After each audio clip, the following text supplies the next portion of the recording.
Eh bien, salut à tous, c'est Nico. On se retrouve aujourd'hui pour une toute nouvelle vidéo en programmation COBOL. Aujourd'hui, nous allons explorer les sous-programmes en COBOL. Nous aborderons leur structure, leur type et la manière dont ils sont appelés. En COBOL, il y a deux types principaux de sous-programmes, les sous-programmes imbriqués et les sous-programmes superposés. Commençons par les sous-programmes imbriqués. Ces sous-programmes sont intégrés directement au sein du programme appelant, un peu comme des coquilles encapsulées les unes dans les autres. Par exemple, dans un programme principal nommé prog principal, le sous-programme 1 et le sous-programme 2 sont directement imbriqués, tandis que le sous-programme 3 est imbriqué dans le sous-programme 1 et indirectement dans le programme principal. Avant de prendre un exemple concret, parlons directement du second type, ce sont les sous-programmes superposés. Contrairement aux sous-programmes imbriqués, les sous-programmes superposés fonctionnent de manière autonome. Ils peuvent être appelés par le programme principal ou par tout autre sous-programme, imbriqué ou superposé. Comme vous pouvez le voir ici, le sous-programme 1 et le sous-programme 2 ne sont cette fois-ci pas imbriqués dans le programme principal, ils sont totalement indépendants. Finalement, que l'on parle de sous-programmes imbriqués ou superposés en COBOL, la similitude fondamentale réside dans leur conception modulaire et leur fonctionnement. La distinction principale entre eux est définie par leur contexte d'appel, où les sous-programmes imbriqués sont généralement appelés par le programme dans lequel ils sont intégrés, tandis que les sous-programmes superposés peuvent être appelés par différents programmes, offrant ainsi une plus grande flexibilité dans leur utilisation. C'est pourquoi, et pour éviter de répéter la même chose, nous allons prendre en exemple les sous-programmes imbriqués pour voir comment déclarer les variables, utiliser les différents mots-clés et appeler les sous-programmes.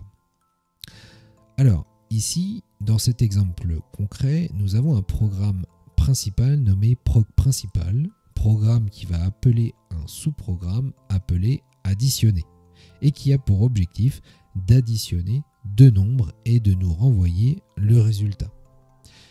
Dans le programme principal, on déclare trois variables en working, nombre 1, nombre 2 et résultat.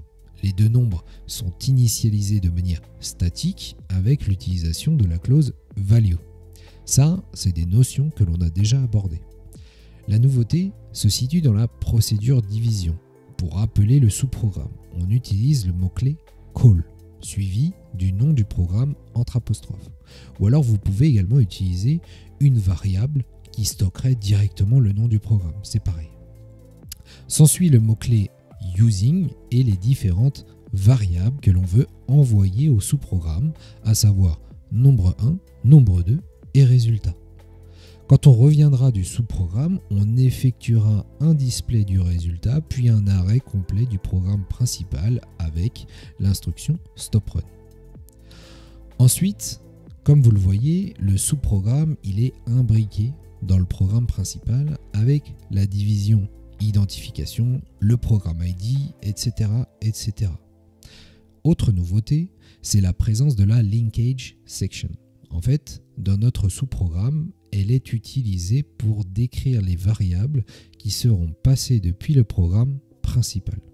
Ces variables sont nombre 1, nombre 2 et résultat.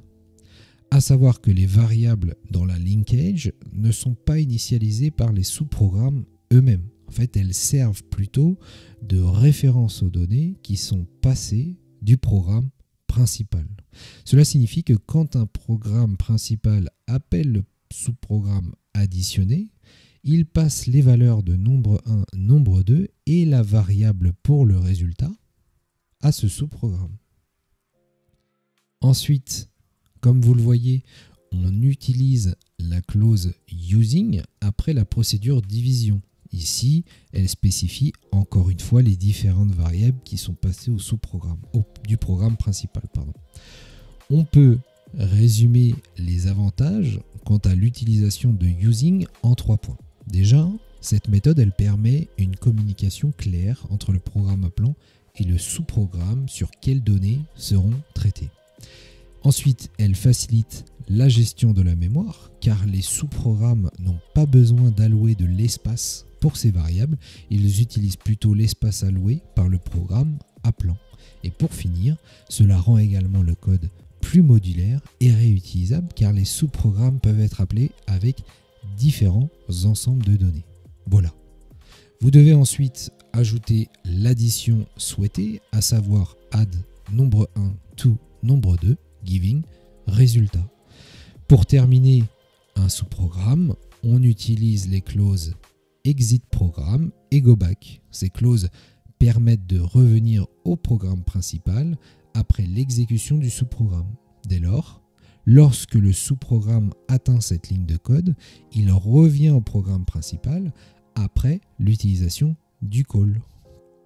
S'ensuit alors notre display de la variable résultat qui sera toujours correctement alimenté de l'addition du nombre 1 et du nombre 2 auquel on va afficher la valeur 25. Et bien voilà, on en a terminé pour cette première approche sur les sous-programmes en COBOL. N'hésitez pas à poser vos questions en commentaire.